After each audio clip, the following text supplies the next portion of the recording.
tackling standpoint, how do you teach tackling? To me, it's breaking tackling down into phases. So, for me, obviously, I think the most critical piece to tackling is the approach. And I think this is the big thing that I think helped our kids a long time ago is, tackling your phases of tackling of how you teach and tie it into your tempo of practice, right? So obviously we all have, that acclimation period now, right? To where you're just in hats, and whether you're calling it whiz tempo, whether you're calling it tag tempo, whatever.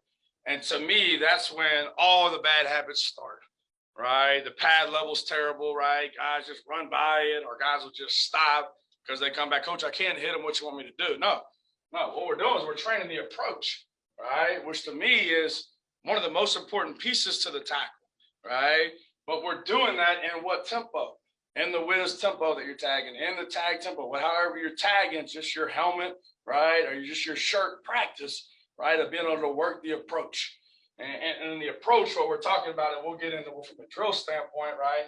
Obviously, initially, right, is my angle, right? What I think kids don't understand is, right, is from a tackling standpoint, you always have help, right? Everything's a vice tackle, right? Whether it's a 2-on-1 from a zone standpoint, right? And whether you're getting the check down, right, by the back, the OTB, and you got a strong hook and you got a weak hook, right? And now we're working that 2-on-1 together, right? Or the ball's broke on a perimeter, right? And it's outside, right? The numbers. So then now my non-moving bracket, right? My sideline, all right? And then whoever this piece is, the inside out piece, they still don't realize that's 2-on-1, right? You got a vice in football, right? On the ball carrier, right? And you got to play to your help and understand where is my help based on the coverage we're in and where the ball is, right? Or once the ball breaks outside of it, it's the non-moving bracket. It is the sideline.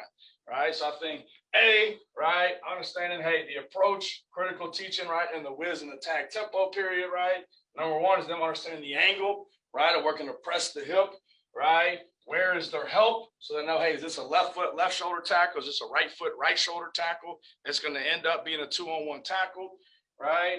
And then to me, from a footwork standpoint, what we talk about, right, the long stride, right, which is just the sprint to the ball carrier, right. And then the short stride of this, right, which to me, you can define, right, there's this cushion, right? The cushion is 2 yards from the ball carrier, right? But that's really based on his mom and dad and who that dude is, right? So all of our cushions are different based on, my ability compared to his. So we try to give him a stationary 2-yard target, right, to transition from the long stride to the short stride, which we call the shimmy, right? And then off of that, then now we'll work the near foot, right? We're saying, it's going to be left foot, left shoulder, left foot up. It's going to be right foot, right shoulder, right foot up. So if they do have the ability to cut back, right, boom, I've got my foot in the ground to be able to redirect. But I think the big thing for us is we always start with the approach, because from a practice standpoint, you're always starting in whiz or you're starting in tag.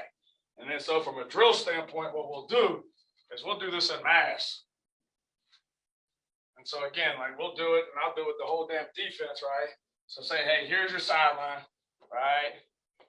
You've already got the numbers up, right? So again, we'll say, hey, this is linebackers, right? Hey, this is DBs. Hey, this is D-line, right? And then the numbers, right, are 2 yards, right, wide. So then we'll always say sprinter stance, right? So they'll always get a sprinter stance, right foot up, right? We'll have a coach, right, with the bag on top of the numbers. And then now they're going, we'll start this in a walk. So they'll feel the walk, right? And then now, as soon as they hit the bottom of the numbers, we're saying, what have you done? Right? We've hit the cushion, right? So you put them on a stationary 2-yard cushion to feel, right, the time and distance of going from a long stride, going from a sprint, right, to the short stride. So to me, the critical piece on a short stride, that's why you want to do it on the numbers, right, or a 2-yard increment, is now when they go from the long stride to the short stride right here, boom, that they're still gaining ground. All we've done now is, right, we've gone from a sprint to now a gather towards a 6-inch step, right? Ankles, knees, and hips, right, are obviously flexed. We'll talk about on this. We want your head and your shoulders back, right? Because to me, one of the leading missed tackle causes, right, is the weight forward and they lunge, right? So when they go from the long stride to the short stride, 6-inch step in the shimmy, right? Feet square, toes square, right? Good Z in the knee. head and shoulders back. We talk about the eyes being over the thighs, right? So again, that makes sure the head and the shoulders back. We talk about the hands holstered, right? Like they got two guns on their hips. So boom, now their elbows are back, thumbs are up on that, right? So they're working the long stride to the short stride, and then we'll put them in a sit position. So boom, walk, boom, work the shimmy, sit. So then from there, the coach is looking at him, hey, good Z in the knee, head and shoulders back, eyes over thighs at ball level, hands holstered. Boom, good. So we'll start, obviously, in a walk, right? Because I think you need to teach everything stationary. Then we'll come right back. Then it's a jog, right? Then it's a sprint, right? But all we're doing is working the transition, right, from the long stride, right, to the short stride, all right? Boom. And then talk about, hey, the steps, talk about the weight placement, right? Head and shoulders back.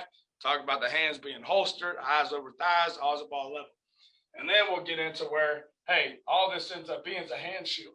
So now it'll go long stride, short stride, and now we'll pop it when he starts a short stride. So he'll be here with the bag. As soon as he starts a short stride, boom, he pops the bag. So now the short stride turns into a what? And a near foot, right? So then we'll work the near foot left, right? Come back, long stride, short stride, near foot right. Then we'll come back, right, near foot, cut back. Boom, we'll pop it and bring it back. So as soon as he started short stride, boom, and all you're doing is the cut back of the back. So boom, near foot left, redirect, right? But I think it's good in MASH, you get to see it, you're teaching the steps, you're teaching the pad level, you're teaching everything else. And then we'll get into, hey, working on the arrival, right, of the chest pop, the double uppercuts on the clamp, right, where you want the head placement, eyes to the sky, right? And then we'll actually talk about the finish when in a live situation, we'll bring them to the ground. So for us, I think the easiest thing to tie it into your practice is the approach, right, is when we're working what? Whiz, tag, tempo. The arrival, right, is now when we're working what? Thud tempo. It still should be a double uppercut, still should be a clamp, elbows and pinkies together, two handfuls of cloth, knees high and wide. We're just not bringing his ass to the ground. And then now I got the finish to where now that is what? The live situation, where now I actually am bringing the guy to the ground. So I think for me, it's always been, I think you got your buzzwords in tackling, however you're going to teach it, but I think it's always the approach to the arrival, to the finish. I think it's big, starting stationary, a walk, a jog, and then once it's the sprint, we call it time and distance. So then now we'll start this ball carrier back, and as he starts, I start. So then now you haven't given them a stationary target. They actually have to feel that 2-yard cushion. I think that's a big piece, day one, day two, and tie it into your tempos. Hey, today's whiz, work the approach. All right, today's thud, now we're going to work the arrival. Hey, today full pad, working live. Hey, now we're going to work the finish. And then it gives you a way to segment it and work it. So